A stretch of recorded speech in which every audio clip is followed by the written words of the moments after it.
Juliane Koepcke. Part 1, The Flight and the Horrifying Crash. December 24, 1971, started as an ordinary day for Juliane Koepcke, a 17-year-old German girl who was used to traveling with her mother to visit her father, a biologist who worked in the remote regions of the Amazon rainforest. The plane was filled with a festive atmosphere as many passengers were traveling for the Christmas holiday. Smiles and laughter filled the cabin, and children ran between seats, excited to see their families and friends in Puerto Maldonado. Suddenly, the weather began to change. Dark clouds filled the sky, and the cabin was filled with the rumble of thunder that shook the walls of the plane. The sound grew louder, like an army of storms, as the crew tried to reassure the passengers and instructed them to fasten their seatbelts. But things quickly spiraled out of control. In a horrifying moment, lightning struck the plane, hitting the wing with an explosive force. The explosion rocked the aircraft, sending shockwaves throughout the cabin. Seats and luggage were torn loose and flung into the air, and screams of terror echoed in every direction. The plane was descending rapidly, spinning out of control as the ground rushed up to meet it. Juliane, sitting next to her mother, felt as if her heart was about to burst from fear. No matter how hard she tried to make sense of what was happening, it was all too overwhelming. But suddenly, the plane plummeted through the sky like a leaf caught in the wind, and with a deafening crash, it struck the forest floor. Part 2, Awakening and Facing the Harsh Jungle. Juliane woke up hours later, her body aching and her vision blurred. The sunlight filtered through the tall trees above, and the forest around her was filled with the chirping of birds and the distant hum of insects. She was lying among the wreckage of the plane, surrounded by twisted metal and broken seats. The sounds of the jungle seemed mocking, as if the forest were celebrating her misfortune. Looking down at her body, she realized she had sustained severe injuries. Her right arm was fractured, and her leg had deep gashes that were oozing blood and infested with maggots. Pain radiated from every part of her body, but she knew that to survive, she needed to move.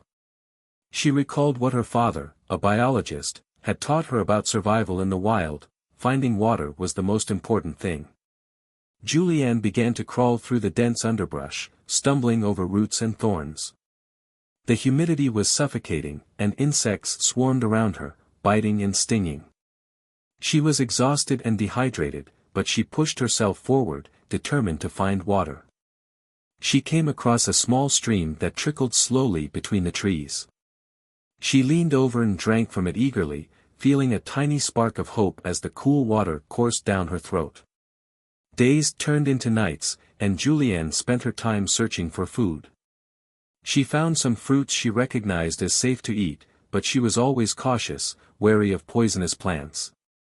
The pain from her injuries intensified, and she often felt weak and dizzy. At times, she would cry quietly, missing the comfort of her mother's voice and the safety of her home.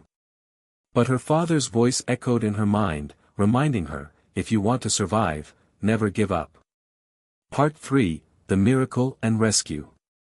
After 11 days of relentless walking, hunger, and dehydration, Juliane was on the brink of collapse. Her body was emaciated, and her clothes were torn and caked with dirt. Her wounds had become infected, and she was weak from the constant pain, but she never lost hope. Just when she was about to give up, she spotted something glinting in the distance, a small boat floating on the riverbank. Her heart quickened with anticipation as she made her way toward it, her limbs trembling. As she approached, she found that the boat contained some fuel bottles and other supplies. With her limited knowledge, she used the fuel to clean her wounds and, with great effort, managed to start a small fire from the remains of the wreckage.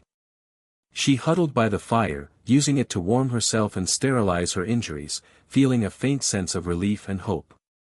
Then, out of nowhere, she heard voices and saw the silhouettes of fishermen approaching. Their faces were a mixture of shock and disbelief as they took in the sight of the emaciated girl before them. They quickly carried her and transported her across the river to a nearby settlement, where medical help was waiting. When Juliane reunited with her father, tears of joy streamed down their faces. They had thought she was lost forever. Juliane received the medical care she needed, and her journey of survival was far from over. She shared her story with the world in her book, When I Fell from the Sky, inspiring countless others with her resilience and unwavering spirit. Her miraculous survival became a symbol of hope, and Juliane pursued a career in biology, following in her father's footsteps, sharing her story to remind others that hope and determination can conquer the greatest challenges.